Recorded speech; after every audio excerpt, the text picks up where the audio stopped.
Muito bem, queridos irmãos, vamos mergulhar na palavra de Deus, pois temos muito do que falar esta manhã. Vou ler para vocês Romanos capítulo 8, versículos 35, 36 e 37. A Escritura diz assim: Quem nos separará do amor de Cristo? Será tribulação ou angústia? Ou perseguição, fome, nudez, perigo ou espada? Como está escrito: Por amor de ti enfrentamos a morte todos os dias. Somos considerados ovelhas destinadas ao matadouro. Mas em todas estas coisas, somos mais do que vencedores, por meio daquele que nos amou. A mensagem deste sábado é intitulada O Teste da Liberdade. Antes de começarmos, vamos orar. Querido Pai, nós te agradecemos, Senhor, por esta oportunidade de estudar a Tua Palavra. Mais uma vez, eu peço que faças de mim um prego pregado na parede. E neste prego, Senhor, peço que pendure um retrato de Jesus Cristo. Senhor, é irrelevante se eu for visto ou ouvido. O que queremos ouvir nesta manhã é a Tua Palavra. Então, derrame o Teu Espírito Santo sobre este lugar agora. Deixe que Ele nos guie à verdade. Também repreendemos a Satanás agora mesmo. Nós repreendemos a distração.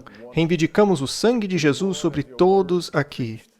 Para que, Senhor, à medida que a Tua Palavra seja pregada, o Espírito Santo possa trazer a Sua obra sem dificuldade. É o que pedimos em nome de Jesus. Amém. Abram suas Bíblias comigo no livro de Jeremias, capítulo 19. É por aí que vamos começar. Trata-se de um momento interessante na história de Israel. É o período no qual Jeoaquim se tornou rei. O reino do norte de Israel já havia sido exterminado e o povo levado em cativeiro. Judá foi tudo o que restou. Mas agora Deus terminou o tempo de misericórdia até mesmo para o reino do sul, Judá. Então o profeta foi chamado para preparar o povo para o que estava por vir. Seu nome é profeta Jeremias. Jeremias, ele foi contemporâneo de Daniel. Alguns até dizem que ele pode ter ensinado o pequeno Daniel e seus 3 amigos, o que explicaria a razão deles terem sido tão fortes em sua fé ao chegarem em Babilônia. Ele também foi contemporâneo de Ezequiel. Se lermos todos esses livros ao mesmo tempo, conseguiremos triangular o que foi acontecendo com o povo de Deus em diferentes ângulos, seja no palácio de Nabucodonosor, com Daniel, seja nos campos onde os filhos de Israel estavam trabalhando como escravos, com Ezequiel, ou o que estava acontecendo lá em Judá, quando Jeremias estava tentando convencer o povo de que o tempo de salvação de Deus já havia passado. A iniquidade deles foi tão grande que Deus não viria mais libertá-los. Eles precisavam, de fato, se preparar para passarem 70 anos no cativeiro. Mas essa era uma mensagem que eles não queriam ouvir. Era uma mensagem impopular. E por isso lutaram contra Jeremias em todos os momentos. Na verdade, rotularam ele de falso profeta. Ele foi perseguido, sofreu, porque não lhe deram liberdade para falar o que tinha que ser dito. Veja, por exemplo, Jeremias 19, versículo 1, diz assim: Assim diz o Senhor, vá comprar um vaso de barro de um oleiro. Leve com você alguns dos líderes do povo e alguns sacerdotes. Vá em direção ao vale de Ben-Rinom, perto da entrada da porta dos Cacos, e proclame ali as palavras que eu lhe disser. Então Jeremias tinha que pegar um pedaço de vaso, chamar os líderes e anciãos e ir para uma posição de destaque ali no portão da cidade. Verso 3. E diga: ouçam a palavra do Senhor, reis de Judá e habitantes de Jerusalém. Assim diz o Senhor dos exércitos, Deus de Israel. Trarei desgraça tal sobre este lugar, que fará retinir os ouvidos daqueles que ouvirem isto. Então Jeremias disse: vejam, a mensagem deste sermão é tão terrível que quem a ouve, até as suas orelhas vão formigar. Não é um evangelho da prosperidade. Não é o tipo de mensagem que faz você se sentir leve e confortável. Deus lhe ordenou para ir lá e pregar a dura palavra de Deus.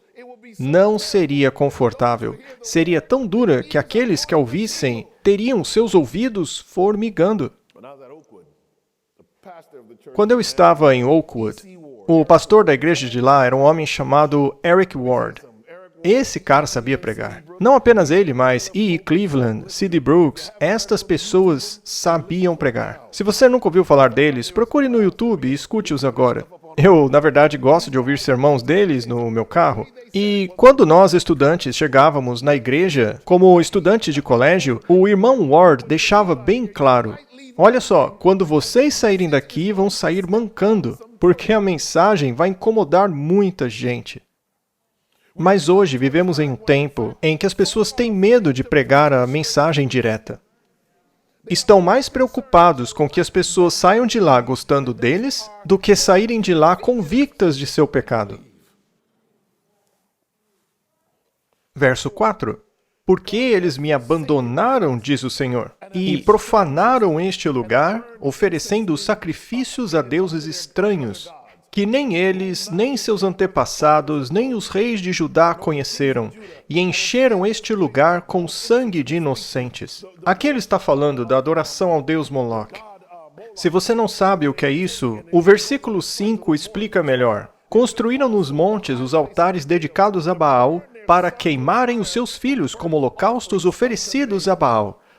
A maldade de Israel era tamanha que eles sacrificavam os seus filhos a Baal e Moloque. Eles eram queimados vivos. Tenho sermões que falam sobre isso e estudam os aspectos antigos dessa prática. Na verdade, quando morei em Israel, tive a oportunidade de ver isso. Eles faziam deuses de metal e faziam uma fogueira dentro do ídolo e tinham a coragem de colocar uma criança em cima dele. Era possível ouvir o grito das crianças a quilômetros de distância. Eram filhos de Israel. Amanhã eu falarei mais a respeito disso, mas, de certa maneira, nós ainda estamos sacrificando crianças. Achamos que dar tudo aos nossos filhos é fazer a coisa certa, mas se não colocamos limites em nossa casa hoje, nossos filhos crescerão vulneráveis. Versículo 5. Construíram nos montes os altares dedicados a Baal, para queimarem os seus filhos como holocaustos oferecidos a Baal, coisa que não ordenei, da qual nunca falei, nem jamais me veio à mente. Deus nunca imaginaria fazer tal coisa. Verso 6. Sendo assim, vêm os dias, diz o Senhor, e que este lugar não mais será chamado Tofete, ou Vale de Ben-Rinom, mas Vale da Matança. Você consegue imaginar se Deus te mandasse pregar este sermão? Ir a um lugar onde todos pudessem te ver e pregar esta mensagem. Este é o teste da liberdade. O teste da liberdade é que você é capaz de dizer uma palavra desconfortável. Na verdade, é disso que se trata a liberdade religiosa. Mas você descobrirá que quando o governo, nessa história, quando o governo e a organização religiosa estão unidos em uma coisa só, o resultado é a perseguição. Se você continuar lendo o capítulo 19, ele descreve os horrores que sobreviriam a Judá por causa de seus pecados. Descreve o fato de que a cidade seria basicamente destruída e que se voltariam um contra o outro, e no final a cidade ficaria em ruínas. Quando Jeremias prega este sermão, este foi o resultado. Jeremias, capítulo 20, versículo 1. Quando o sacerdote Passur, filho de Imer, o mais alto funcionário do templo do Senhor, ouviu Jeremias profetizando essas coisas, então veja, alguém ouviu que isto estava acontecendo. Era esse cara chamado Passur. E Passur feriu Jeremias. Você consegue imaginar? Ele simplesmente foi lá e, sei lá, deu um soco no cara, certo? Ele bateu em Jeremias, feriu-o e colocou-o no tronco que estava na porta alta de Benjamim, que ficava junto à casa do Senhor. Então ele arranca o Jeremias de onde estava pregando e o agride fisicamente e o coloca no tronco. Quando você estuda o que isso significa, eles realmente o colocaram em uma engenhoca que contorcia o corpo dele de modo que não importava o que ele tentasse fazer, ele não conseguia ficar confortável. Então, para fazer dele um exemplo, eles o levaram para um dos lugares de destaque. Aonde é exatamente esse lugar, não sabemos, mas o que importa é que todos podiam ver Jeremias tentando respirar em dor na frente de todos eles, porque queriam que Jeremias calasse sua boca. Verso 3. Aconteceu na manhã seguinte, quando Passur mandou soltá-lo do tronco. Ou seja, agora ele achava que Jeremias ia mudar o seu discurso. Mas Jeremias lhe disse, o Senhor já não chama de Passur, e sim de Magor Misabibe. Deus mudou o nome daquele homem. E na Bíblia, sempre que Deus muda o nome de alguém, o que isso quer dizer? Que o caráter daquela pessoa foi redefinido. Isso nos dá um sinal. Veja aqui no versículo 4. Pois assim diz o Senhor, farei de você um terror para si mesmo e para todos os seus amigos.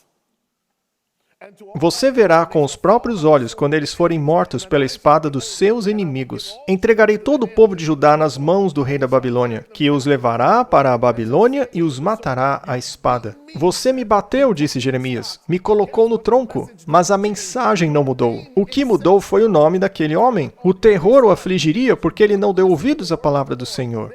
Se você ler o livro de Jeremias, eles podiam ter simplesmente se submetido a Nabucodonosor, se entregado e cumprido o seu templo ali na Babilônia. O templo da Babilônia teria um duplo propósito. Primeiro é para que eles fossem purificados. A provação chegou até eles para que se tornassem a nação que deveriam ser, para prepararem-se para a primeira vinda de Cristo. Mas o segundo aspecto é que foi na Babilônia que a verdade realmente se espalhou pelo mundo. Foi na Babilônia que Nabucodonosor, o homem mais poderoso do mundo, foi convertido e adorou o único Deus verdadeiro. Mesmo em nossas provações, Deus tem um propósito para a igreja. Falaremos mais sobre isso mais tarde. De tarde falaremos com os jovens sobre questões da juventude, mas espero que todos estejam lá porque isso é importante para todos. Às 5 horas darei o meu testemunho. Vou dar detalhes que normalmente não dou. Já se passaram muitos anos, então eu posso falar coisas que não poderia falar há 7 anos atrás. Mas quero dizer a vocês que isso ainda está acontecendo. Veja o verso 5.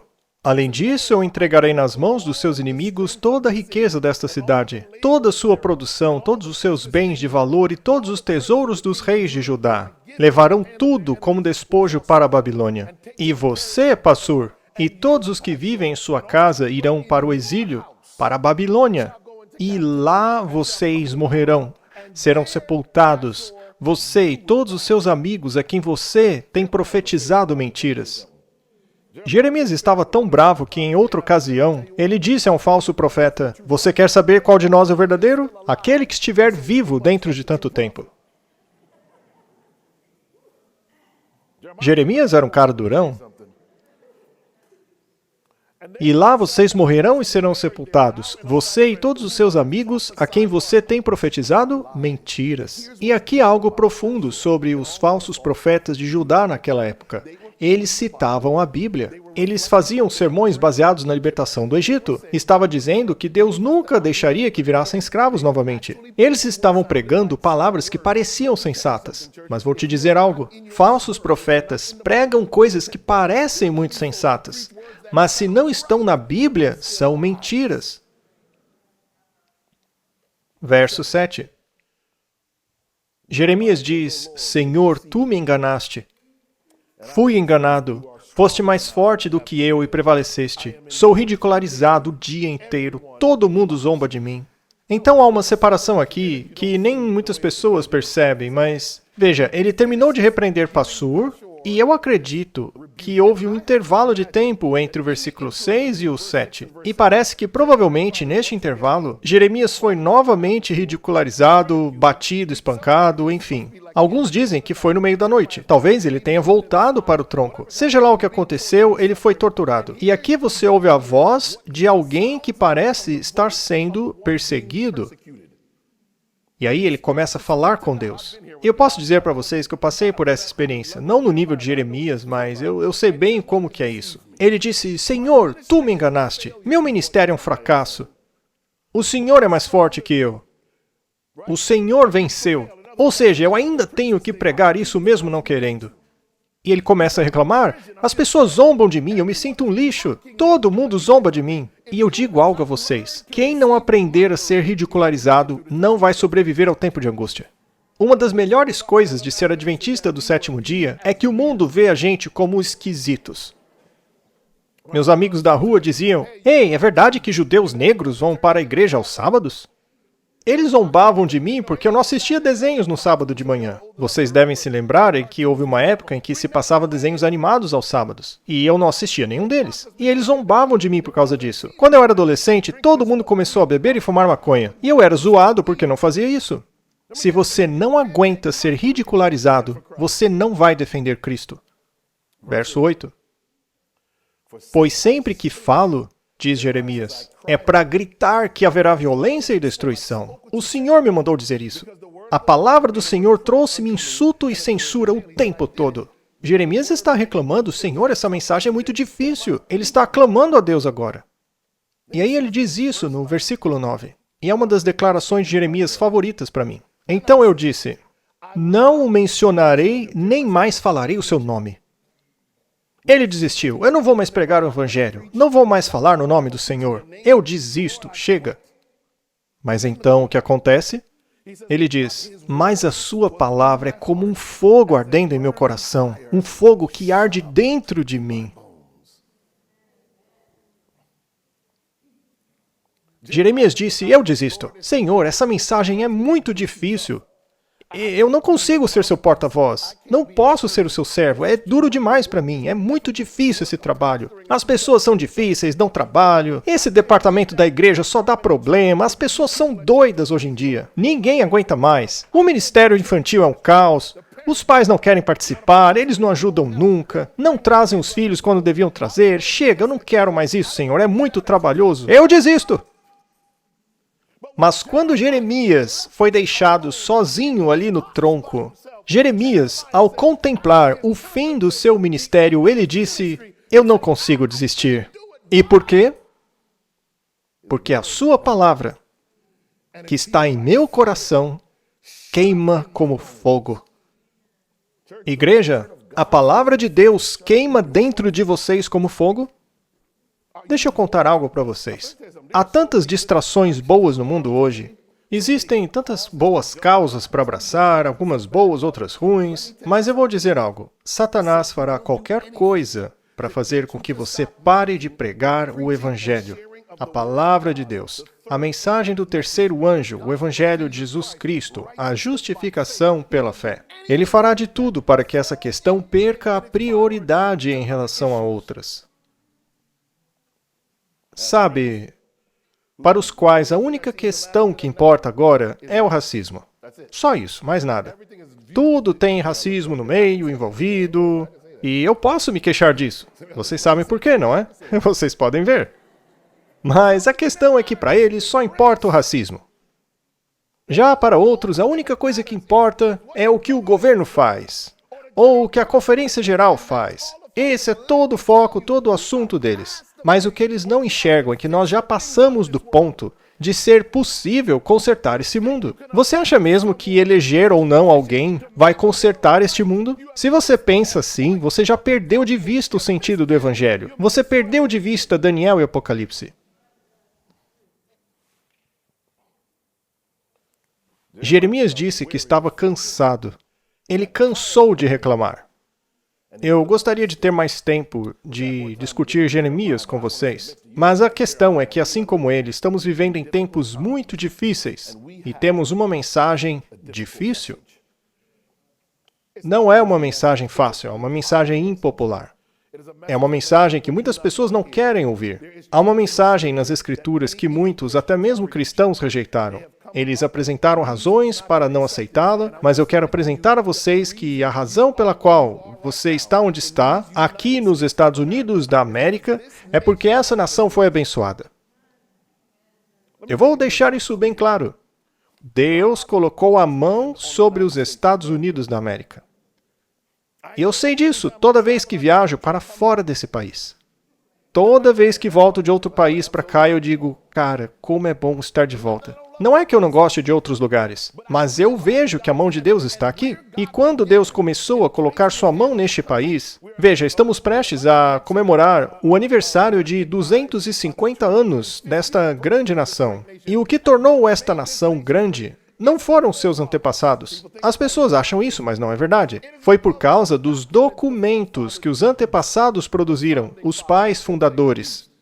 É a Declaração da Independência, a Constituição na sua totalidade, especialmente suas emendas, a primeira emenda. Todas essas coisas, esses documentos, a Declaração de Direitos, tudo isso, quando você as lê, você vê que foram divinamente inspiradas. E o Espírito de profecia nos diz que, de fato, a mão de Deus está sobre esta grande nação. E a sua prosperidade está ligada ao fato dela ter garantido direitos que naquela época sequer eram considerados em outras partes do mundo. O primeiro e mais importante deles é a primeira emenda. Vamos lê-la. Hoje é o sábado da liberdade religiosa. Diz assim: o Congresso não fará nenhuma lei que estabeleça religião ou que proíba o livre exercício da mesma ou restringe a liberdade de expressão ou de imprensa ou o direito do povo de se unir pacificamente para solicitar ao governo a reparação de queixas. Irmãos, quando isso foi declarado, foi como se alguém tivesse pegado uma linguagem do espaço sideral e trazido para a Terra. Em nenhum outro lugar do mundo, em nenhum país, nenhum rei, seja direta ou indiretamente, porque existiam colônias na época, nenhum rei deste mundo ousou dar direitos aos seus súditos de reclamarem do governo. Agora, é claro, a América não era perfeita. Vamos ser francos. Os Estados Unidos tinham seus defeitos em sua criação. Ela também diz que todos os homens deveriam ser tratados iguais. No entanto, a América não tratava homens e mulheres igualmente na época. O que dizer então de homens e mulheres negros? Isso não acontecia, é verdade. Os nativos americanos foram maltratados. Ainda assim, havia algo de especial nessas palavras que permitiram que isto viesse a acontecer. Em 1798, quando a Bíblia nos diz, através da profecia, que o tempo do fim havia começado, naquela época, apenas alguns anos antes, estes documentos foram escritos, o que garantiu no planeta Terra um espaço seguro para Deus levantar a sua igreja remanescente. O teste da liberdade é que, assim como Jeremias tinha uma mensagem difícil, agora havia um lugar na Terra onde Guilherme Miller e os pais e mães fundadores desta igreja tinham um lugar para pregar esta mensagem do advento para o tempo presente. E esta liberdade religiosa garante duas coisas. Primeiro, impede que o governo apoie ou inicie uma religião. Esta é a cláusula de estabelecimento. E isso é muito importante. Eu vou voltar aos acontecimentos atuais e mostrar que estamos começando a entrar um pouco mais nisso aí. Em segundo lugar, protege o direito de um indivíduo para adorar ou não, conforme aquilo que achar adequado. Sim, mesmo sendo cristão, defende o direito de alguém dizer que não quer ir à igreja. Estas palavras foram a cicatriz da ferida mortal da primeira besta de Apocalipse 13. Estas palavras mudaram tudo na igreja. Pela primeira vez no mundo havia um lugar onde o papado não tinha autoridade completa. E isto, tecnicamente, antes mesmo da devastação causada pela Revolução Francesa em 1780. Quando estas palavras aí foram escritas, os Estados Unidos tornou-se o único lugar da Terra a ameaçar a autoridade católica. Somente neste país, a Igreja Católica poderia dizer: estamos em apuros. Não podemos permitir que isso aconteça. Leia o que Abraham Lincoln disse sobre isso. Se você quiser se aprofundar mais, você precisa estudar. Hoje temos a possibilidade de ouvir audiolivros, o que facilita muito. Agora leia esse livro do John Foxe e você verá por que algumas pessoas estavam dispostas a morrer por suas crenças. Eles estavam dispostos a dar a vida por doutrinas aparentemente simples, tudo para não cair nas mentiras das falsas doutrinas. Como, por exemplo, a da transubstanciação, que diz que a hóstia transforma-se literalmente no corpo de Cristo. Não, isso não é verdade, disseram eles, e foram mortos por discordar disso. E, obviamente, o grande conflito também esclarecerá muitas coisas para você. Recomendo que leiam esses livros logo, antes que não tenham mais acesso a eles. Mas se é verdade que a ferida está ligada à criação de um mundo mais tolerável à liberdade religiosa, hoje estamos vendo essa ferida ser cicatrizada. As pessoas dizem que Mussolini começou a curar essa ferida em 1929, quando ele devolveu as terras papais e assim por diante. Eu não acredito nisso. Eu digo isso porque provavelmente já começou antes, quando o Papa Pio VII, que foi o Papa que veio depois do Pio VI, que o Berthier, o general do Napoleão, levou prisioneiro, esse próximo Papa, o Papa Pio VII, começou a trabalhar exatamente de onde tinha parado o sexto. Ali já começou a cicatrizar. O Mussolini só acelerou isso. Mas olhe para o mundo hoje. É um mundo de perseguição religiosa. Eu acredito que a liberdade religiosa não é a norma hoje em dia. Pelo menos não para a maioria das pessoas do mundo. Eu vou mostrar a você. Comece com a China comunista. Eu fiz 2 viagens à China. Uma foi com o governo Bush. Tive a oportunidade de palestrar em universidades na China e realmente é um país incrível. Eles construíram coisas incríveis ali. E nós estávamos lá tentando discutir com eles algumas crenças morais do que outros teriam sobre questões relacionadas à saúde dos jovens universitários com relação a sexo. Então a gente conversou sobre isso lá. Fomos até uma das igrejas patrocinadas pelo governo da China. E eu digo a vocês, eu vi pessoas enfileiradas na rua, chorando, para tentar entrar em uma igreja que era administrada pelo governo comunista. Desde então, nós vimos que a China retrocedeu muito com relação à liberdade religiosa. Eu não vou entrar em detalhes, mas eles fecharam essas igrejas protestantes, que tinha 1.500 membros em Pequim, e isso já faz alguns anos. Já fecharam outra igreja que tinha 500 membros. Então, as igrejas começaram a ser fechadas e fechadas, principalmente as protestantes. Eu não vou ler tudo isso, mas os muçulmanos também foram fechados. Mas o que é assustador sobre isso é que eles obrigaram os muçulmanos a instalarem GPS em suas motocicletas e carros para que fossem rastreados e identificados o tempo todo. E também vi que havia óculos utilizados pelas polícias que podiam identificá-los ao entrar e saírem de um trem. Você tinha ideia que existe um lugar no mundo que está desenvolvendo essa tecnologia que tornará fácil rastrear e encontrar guardadores do sábado? E isso está acontecendo. Ligados a uma base de dados central, os óculos inteligentes foram concebidos para notificar um oficial de patrulha quando um muçulmano sai de sua casa ou local de trabalho. Entenderam? E dizem que isso é só a ponta do iceberg. Os muçulmanos que se recusarem a renunciar sua identidade muçulmana são forçados a irem a um campo de reeducação, projetados para converter muçulmanos à ideologia oficial do Estado. E qual é a ideologia oficial do Estado? Qual é a religião oficial dos governos comunistas? Ateísmo. Quando a religião do ateísmo se combina com o Estado, acontece a mesma coisa que quando qualquer religião se une ao Estado. Perseguição. Mas não vou me aprofundar muito nisso hoje.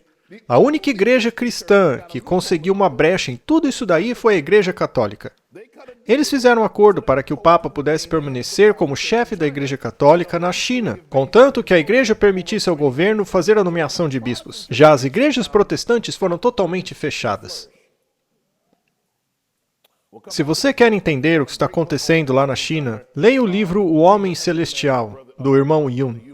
Um livro muito, mas muito poderoso. Eu também fui à Índia, e eu não sabia que a Índia estava passando por dificuldades com liberdade religiosa. Mas o nacionalismo hindu está promovendo grande perseguição naquele país.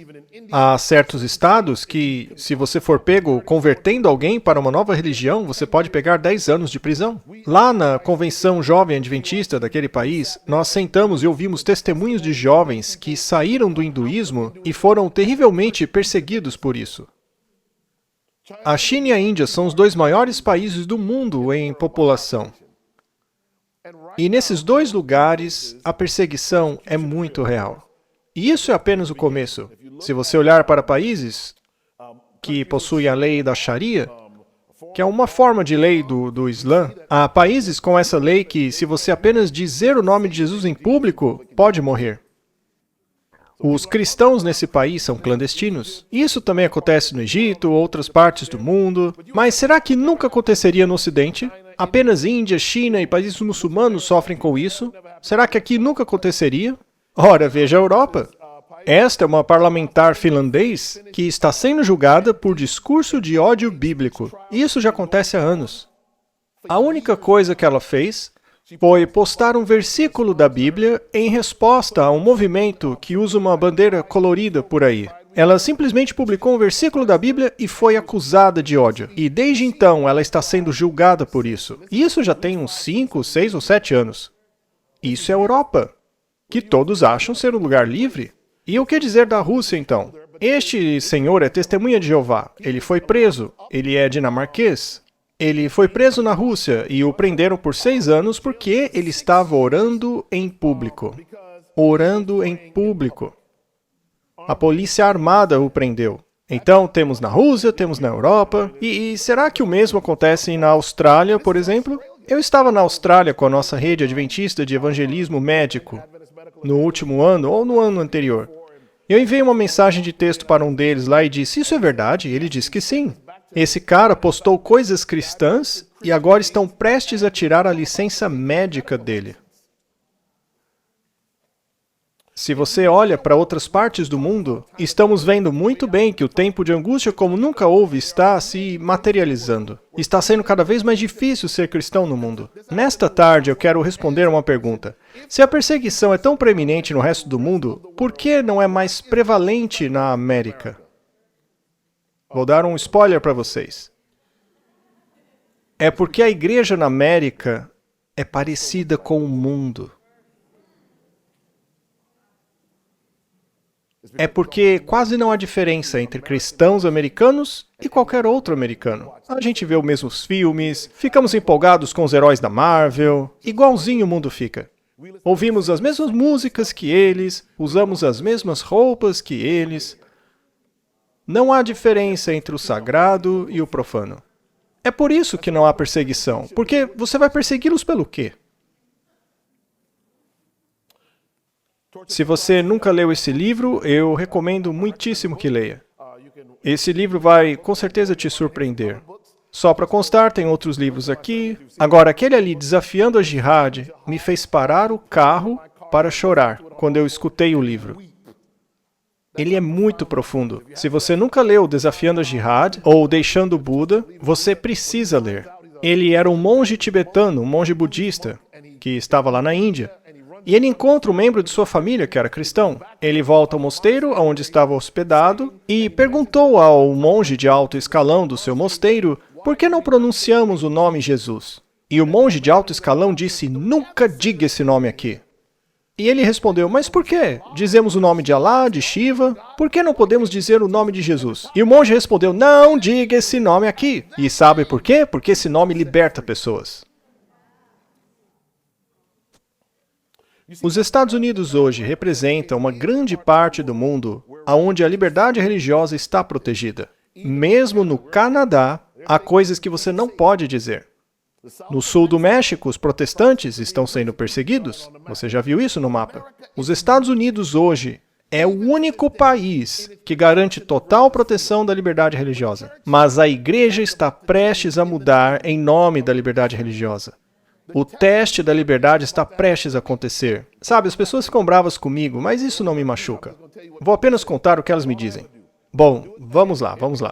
O presidente Trump defende a liberdade religiosa e faz elogios à América. Muito bem. Lembra o que diz a primeira emenda? O governo não pode se envolver em atividades religiosas? O governo tinha que ficar neutro e deixar as pessoas adorarem como querem adorar. A primeira emenda diz que o Congresso não pode fazer nenhuma lei religiosa. Mas a América está mudando. Se você realmente estiver observando o que está acontecendo lá, essas leis estão começando a ser feitas pelo Congresso com o apoio da Suprema Corte. Todos podem ver isso. Agora, por precedente, é possível fazer leis neste país sem que você precise passar pelas duas câmaras do Congresso e obter a assinatura do presidente. Basta que a Suprema Corte vote em alguma coisa que isso vira lei. Isso aconteceu quando eles criaram a lei Roe vs. Wade e aconteceu quando eles desfizeram a lei Roe vs. Wade. Veja só. O presidente Trump reafirma os princípios fundamentais da nossa nação. Veja só as palavras. Quando a fé enfraquece, e aqui é Trump falando, nosso país enfraquece. Quando a fé fica mais forte, coisas boas acontecem ao país. É incrível como parece funcionar desta maneira. Sob a administração Trump, estamos defendendo nossos direitos e restaurando nossa identidade como nação sob Deus. Somos uma nação debaixo de Deus e sempre seremos. Ora, mas isso parece muito bom, você pode dizer. Vamos continuar. Ele convoca americanos para orar. No ano que vem celebraremos os 250 anos desde a assinatura da declaração. E como parte da comemoração, convidamos grande parte das comunidades de fé da América para orarem por nossa nação, nosso povo e pela paz no mundo. Não parece tão ruim, mas vamos continuar. Porque o que sabemos da história e do resto do mundo hoje é que quando religião e governo se unem, a perseguição é o resultado natural. John Scott diz assim: a união entre a igreja e o Estado não é para tornar a igreja política, mas o Estado o quê? Religioso. Estamos começando a ver isto. Esta é Paula White. Paula White Cain. Uma televangelista acha o seu lugar na Casa Branca de Trump. Vou ler as palavras dela para você. E sempre que leio isso, as pessoas ficam chocadas. Vou ler para você e você diz o que pensa. Paula White, líder do escritório de fé da Casa Branca de Trump. E, gente, esse escritório nem tinha que existir, mas enfim. Ela diz, onde quer que eu vá, Deus governa. Quando eu caminho pelos jardins da Casa Branca, Deus caminha pelos jardins da Casa Branca. Eu teria todo o direito e autoridade para declarar a Casa Branca como território sagrado, porque aonde eu estou de pé é território sagrado. São declarações ousadas, não? Ela continua. Dizer não ao presidente Trump é dizer não a Deus. Ela diz, você quer que eu diga o que penso? Meus pensamentos são os pensamentos do Rei dos Reis e Senhor dos Senhores. Eu estou fazendo download desses pensamentos diretamente do céu. Será que é do céu mesmo? Quando você vê uma pessoa convicta dessas coisas, imagine o que acontece quando você começa a desvendar certos segredos. Certo? Vamos avançar. Alguns estados estão tentando colocar os 10 mandamentos nas escolas. Eu ouvi adventistas do sétimo dia defendendo essa ideia. Mas o meu problema com isso não é colocar os 10 mandamentos lá, mas a questão é quem vai interpretar estes mandamentos para as crianças. Lembra-te do dia de sábado. Ora, eu garanto para vocês que nenhuma escola vai utilizar Êxodo capítulo 20, versículo 8, para explicar qual é o dia do sábado. Eu não acho que eles vão explicar a história toda. Eles só vão colocar ali, lembra-te do dia do sábado. Lembra dos funcionários do correio que não queriam trabalhar aos domingos? O Supremo Tribunal deu ganho de causa a eles, dizendo, vocês podem tirar o sábado de folga. Ellen White diz, com passos rápidos estamos nos aproximando deste período em que as igrejas protestantes se unirão ao poder secular para sustentar uma religião falsa, por se oporem àquilo que gerou perseguição aos seus ancestrais. Então o sábado papal será imposto pela autoridade combinada da igreja e do Estado. Haverá uma apostasia nacional, que terminará em quê? Ruína nacional. Quando Judá começou a passar do ponto e fazer certas coisas que extrapolaram o limite de Deus, o Senhor permitiu a ruína nacional daquele lugar. E quando a América deixar de defender os direitos de livre culto neste país, a grandeza da América também chegará ao fim. Não tenho tempo para falar sobre isso, mas se você não tem esse mapa dos eventos finais, dê um jeito de conseguir. Algumas pessoas me perguntam, e esse novo Papa, hein? Este Papa em preto e branco é o Papa Leão XIII. Ele é o nome principal por trás da escolha do Papa Leão XIV, à esquerda, o primeiro Papa americano. E, aliás, ninguém esperava por isso. Como eu disse, esse Papa aqui em preto e branco, à direita, é o Papa Leão XIII. E perguntaram ao Papa Leão XIV qual o significado por trás do seu nome. E ele disse que sua intenção era continuar o legado do Papa Leão XIII. É por isso que eles escolhem certos nomes. Francisco escolheu Francisco por causa do significado de justiça social, etc. Agora, veja o que disse o Papa Leão XIII. Ele disse, nós ocupamos na Terra o lugar do Deus Todo-Poderoso. Ele disse isso em sua encíclica de 20 de junho de 1894. O Papa Leão XIII instruiu a importância da observância do sábado em sua Rerum Novarum. Mas o que é o sábado para ele? É o domingo. Ele reiterou a obrigação da cessação de trabalho e labor aos domingos em certos festivais. Leão enfatizou que isso não implica mera ociosidade, excesso ou gasto de dinheiro. Em vez disso, a pessoa se afasta do trabalho diário, volta os seus pensamentos para coisas divinas e adoração. Isso, acima de tudo, é a razão e o motivo do descanso dominical. Então veja, ele está falando do descanso dominical. E o Papa Leão XIV está seguindo este homem aí. Continuando, um descanso sancionado pela grande lei de Deus da antiga aliança. Os 10 mandamentos sancionaram o domingo? E aí ele diz, no mandamento e no dia de descanso na criação. Ora, Deus descansou no domingo na criação? Se ele tivesse descansado no domingo, tudo que teríamos era luz. Que haja luz! E ele teria ido para casa. É isso daí, já criei tudo. Mas não, ele tinha que terminar de criar o mundo. Ele não descansou no primeiro dia da semana. Você se lembra do que Jeremias disse? Você profetiza mentiras. Ele continua dizendo, e isso foi retirado de sua encíclica Liberdade Humana. Veja só, Leão XIII, inspiração de Leão XIV, disse isso. É totalmente ilegal exigir, defender ou conceder liberdade incondicional de pensamento, ou fala de escrita, ou adoração, como se esses fossem direitos dados pela natureza ao homem. Você entendeu? Esse homem não acredita que você tem o direito de pensar o que quiser. E foi em homenagem a este homem que o Papa atual escolheu seu nome. Ouvi adventistas de renome dizerem, não, esse Papa atual não significa nada. Ora, você acha que o diabo está sentado por aí, só assistindo as coisas acontecerem? Ou ele está manipulando tudo nesse grande conflito? Há uma razão para essas coisas estarem acontecendo. Na verdade, na Polônia, isso aqui já tem alguns anos.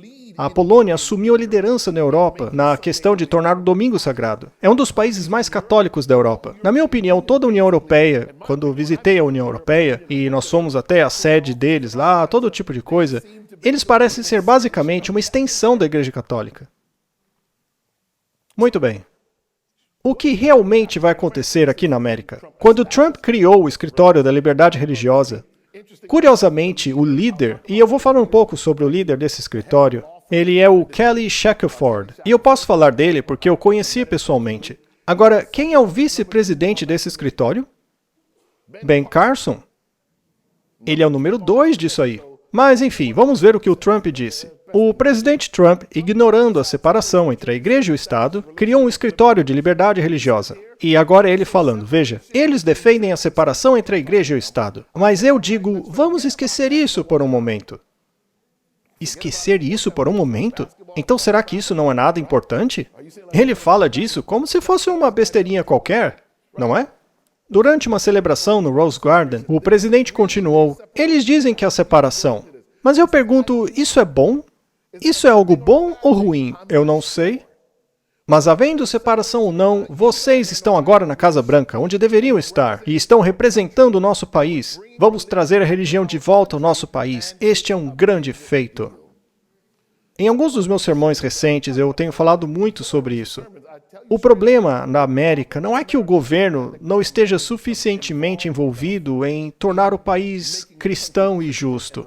O problema do nosso país é que as igrejas abandonaram a missão de tornar a América cristã e justa. E eu gostaria de poder dizer isso apenas das igrejas que não são adventistas.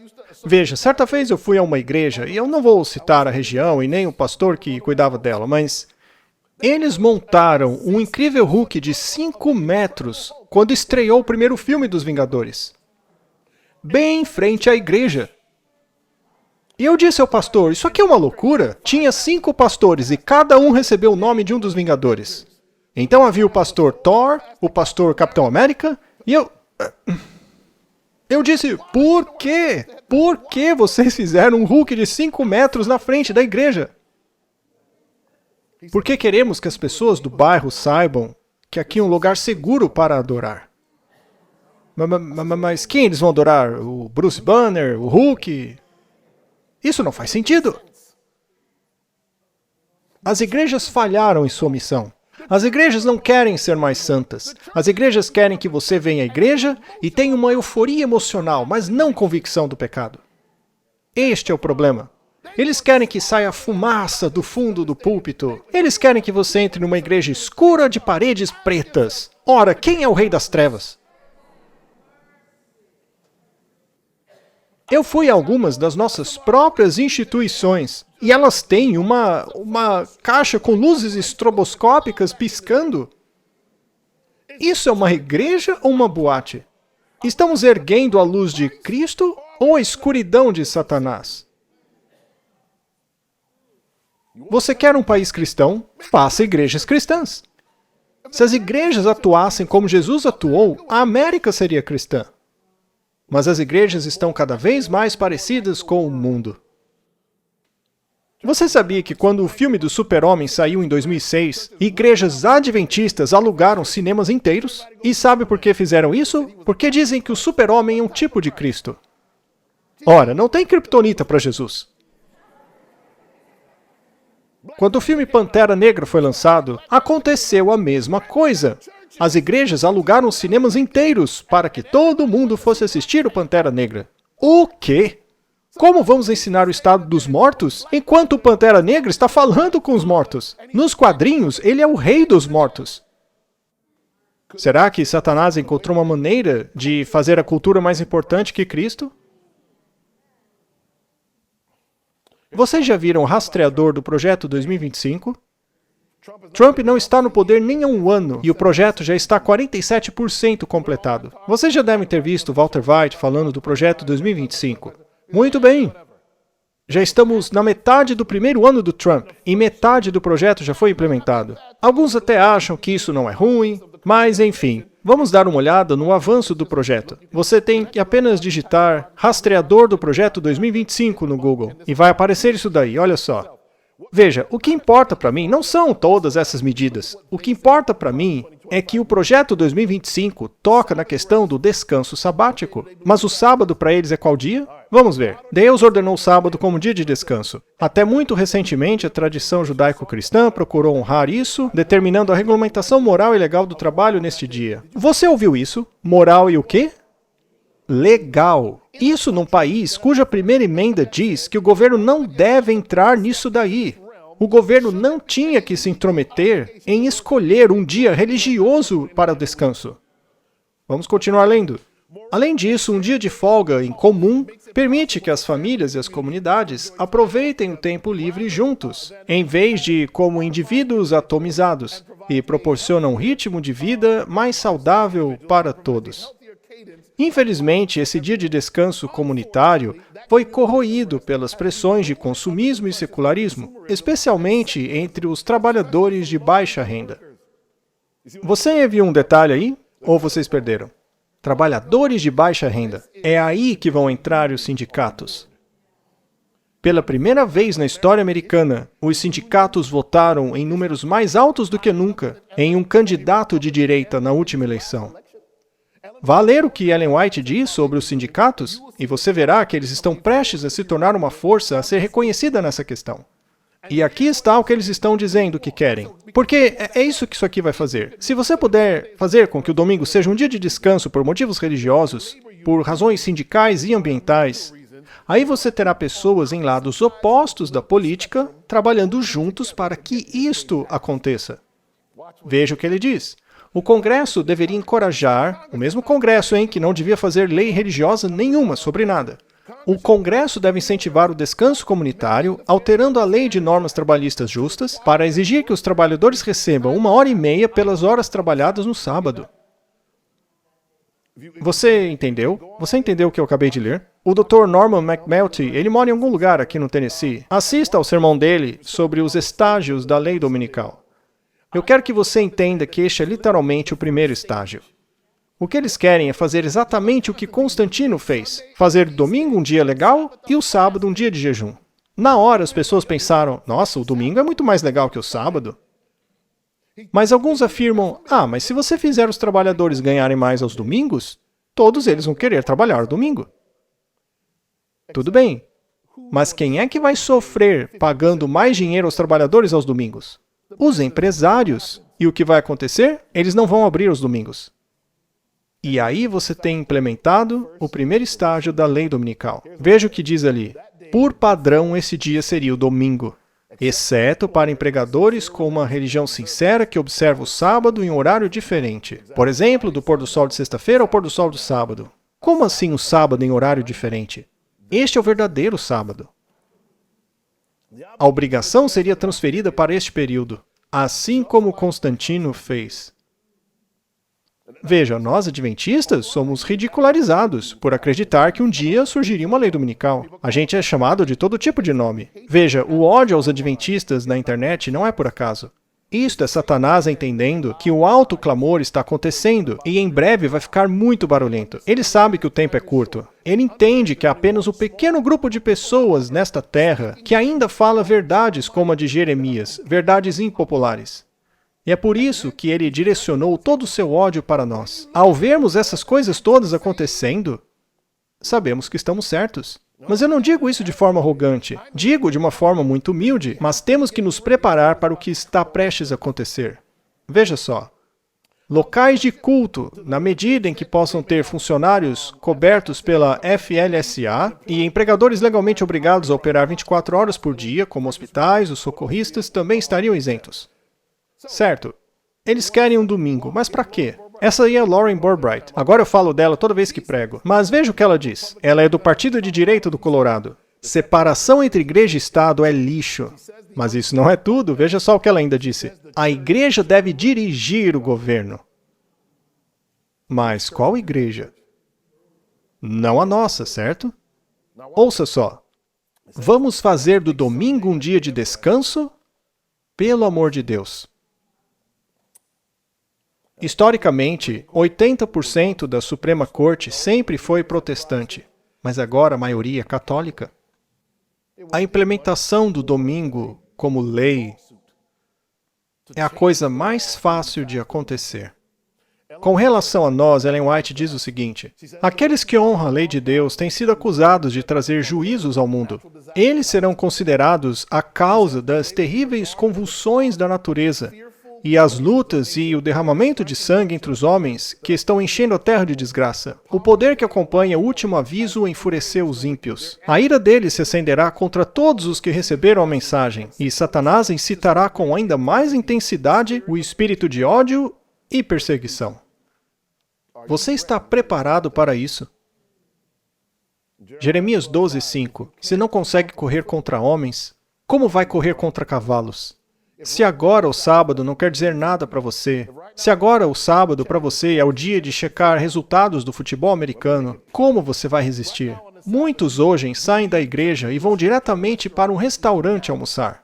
Não fazem preparação nenhuma em casa. Se agora no sábado você vai a uma loja ou liga para um amigo para conversar algo que não tem nada a ver com Deus, se está fazendo isso hoje, você realmente acha que mais tarde, quando correr o risco de ser preso por isso, de perder seu sustento ou sua própria vida, você de repente vai conseguir guardar o sábado que não guardou em tempos de paz?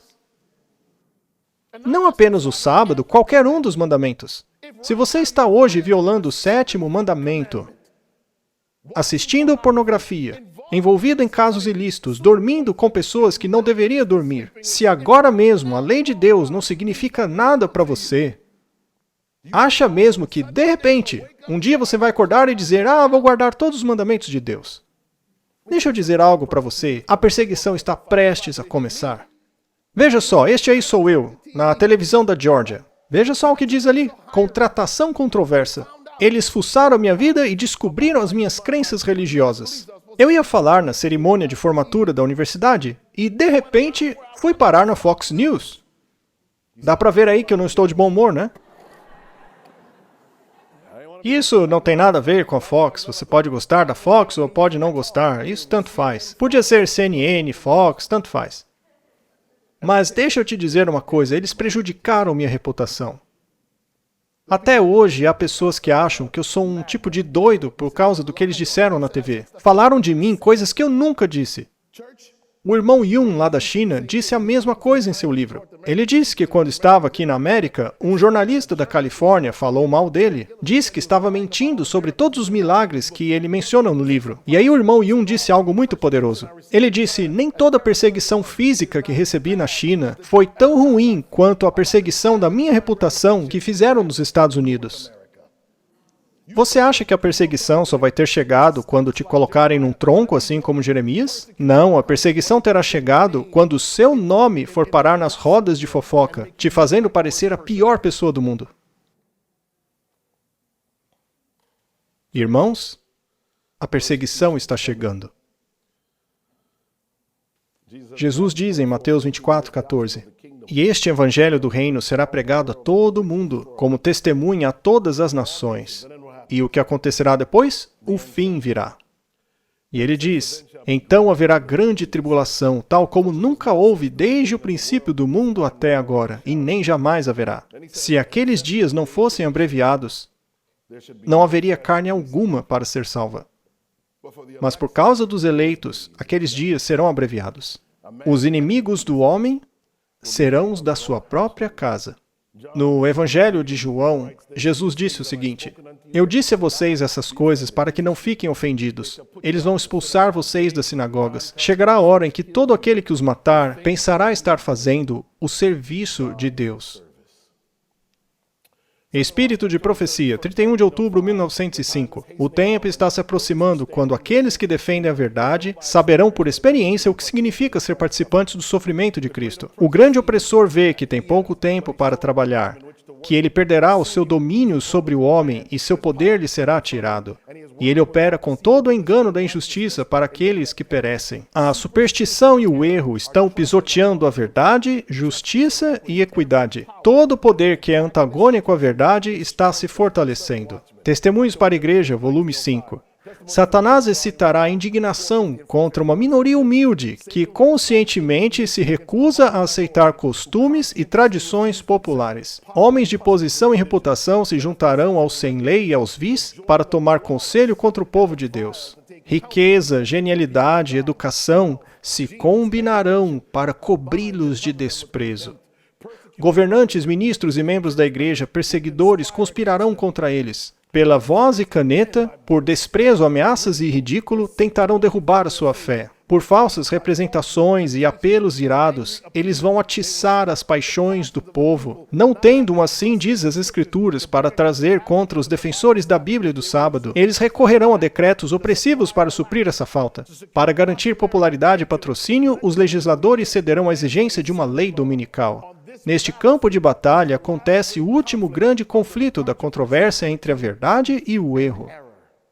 Mas muitos dizem, vocês estão loucos. Por que Deus se importaria com o dia em que alguém adora? Porque este seria o último grande teste. Ora, vamos ver o primeiro grande teste. Era de qual árvore você comeria? Este foi o primeiro grande teste. Parece uma bobagem, não é? Irmãos, não é somente sobre ir na igreja em um dia ou um outro. A questão é se submeter ao que Cristo ordenou. Sabia que a linguagem do amor de Deus é obediência? Se você realmente o ama, mas o ama de verdade, você vai ficar feliz em fazer o que ele manda, em guardar seus mandamentos. E tem gente por aí dizendo que Deus te ama tanto que você pode fazer o que você quiser. E essa é uma doutrina demoníaca invadindo as igrejas hoje. Deus te ama tanto que ele nunca te destruiria. Não seja enganado pelo diabo. Ora, veja o que Jesus disse. Se vocês me amam, guardem os meus mandamentos. O amor de Cristo faz o quê? Nos constrange. Se você realmente está num relacionamento de amor com Jesus, ele te dá o poder para guardar os mandamentos. Isso é a justificação pela fé. Concluindo, 1 Pedro 4,12. Amados, não estranheis a ardente prova que vem sobre vós para vos tentar, como se algo estranho estivesse acontecendo com você. Mas alegrai-vos por serdes participantes das aflições de Cristo, para que, quando a sua glória for revelada, vocês também possam se alegrar com grande alegria. Se vocês forem reprovados pelo nome de Cristo, felizes são vocês, porque o Espírito da glória de Deus repousa sobre vocês. Da parte deles, ele é mal falado, mas da parte de vocês, ele é glorificado. Você está pronto para glorificar a Deus? Eu não glorifico a Deus porque eu sei cantar muito bem. O pastor achou que eu vim aqui para cantar, mas eu não vim aqui para cantar. Eu não glorifico a Deus porque levanto minhas mãos. Não! Deus é glorificado porque, apesar da mentira do diabo de que a lei de Deus não pode ser cumprida, Deus continua tendo um povo na terra que está tão cheio do Espírito Santo que vive segundo a palavra dele. Veja o que diz o Apocalipse. capítulo 7, versículo 13. E um dos anciãos respondeu-me dizendo, quem são estes que estão vestidos com vestes brancas? De onde eles vêm? E eu respondi, Senhor, tu o sabes. E ele disse, estes são os que vieram do quê? O que você está lendo aí? Da grande tribulação. Eles lavaram suas vestes, ou seja, a justificação pela fé, e branquearam suas vestes no sangue do Cordeiro. Por isso eles estão diante do trono de Deus e o servem dia e noite em seu santuário. E aquele que está assentado no trono estenderá sobre eles o seu tabernáculo. Deus habitará com eles. Sabe qual é a verdadeira recompensa para o cristão pela provação pela qual ele passará? É viver eternamente com Deus. As ruas de ouro, os animais, tudo isso daí é só um bônus.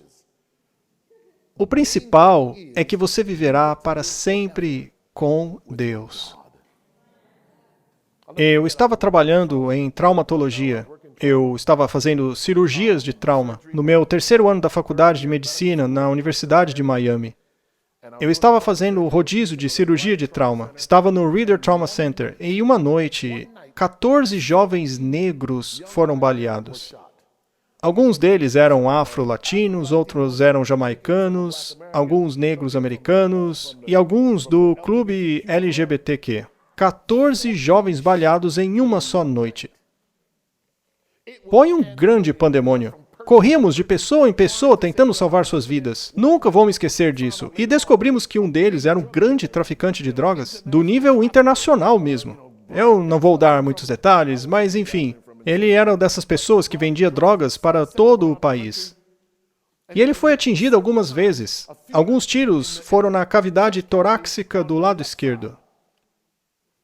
Um outro tiro atravessou sua perna. E eu estava ali com o cirurgião vascular. E nós estávamos ali, naquela loucura, tentando consertar aquelas veias, aplicando todo tipo de fluido nele, tentando fazer o máximo para ajudá-lo, até que o cirurgião disse, não dá, ele morreu.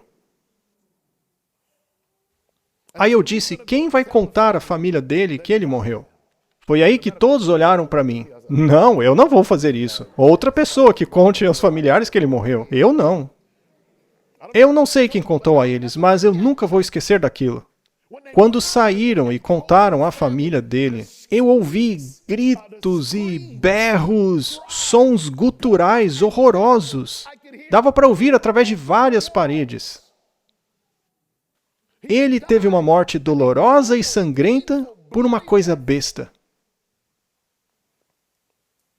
Lembro-me de quando voltei e olhei para a família dele. E pensei, o que eles sacrificaram por nada? Eles tinham roupas bonitas, carrões, seja lá o que for. Mas se ele morreu naquela noite sem Jesus, de que valeu tudo isso? Vou dizer algo para vocês. Eu imagino os gritos e os berros que um dia serão ouvidos por aqueles que perderam a eternidade. Que proveito há em ganhar este mundo e perder a sua alma? O tempo de angústia está chegando. E a minha mensagem para vocês, enquanto assistimos a liberdade religiosa se acabar, é que você tem que estar vivendo hoje do jeito que você planeja estar vivendo naquele momento. Se você não leva Cristo a sério hoje, não pense que naqueles dias você vai começar a levá-lo a sério. Se você não tem um relacionamento amoroso com Ele hoje, se sua família não está tendo o culto familiar 2 vezes ao dia, se vocês jovens não estão tendo seus devocionais agora, se quando a sexta-feira chega vocês ainda estão ocupados com coisas do mundo, não pensem que vocês vão se preparar quando aquilo chegar. Eu não estou falando de legalismo, estou falando de relacionamento com Jesus. Temos que amá-lo tanto que queremos agradá-lo. Se este é o seu desejo, peço que fique de pé comigo enquanto encerro essa mensagem com uma oração. Querido Deus, nós te agradecemos, Senhor, pela história de Jeremias. Ele enfrentou perseguição, mas continuou a pregar a verdade. Senhor Deus, queremos ser como ele. Sim, nós temos dúvidas quando a vida nos trata mal, quando as dificuldades chegam. Até dizemos, Senhor, chega, não queremos mais isso. Mas, Senhor, eu oro para que a Tua palavra seja como fogo em nossos ossos. Não importa o que aconteça, proclamaremos esse grande evangelho. Compartilharemos com os outros o amor de Jesus para que eles saibam que em breve haverá um rei vindouro que realizará a maior missão de resgate que o universo já presenciou. Senhor, lembra-te de nós quando vieres. É a nossa oração, em nome de Jesus. Amém.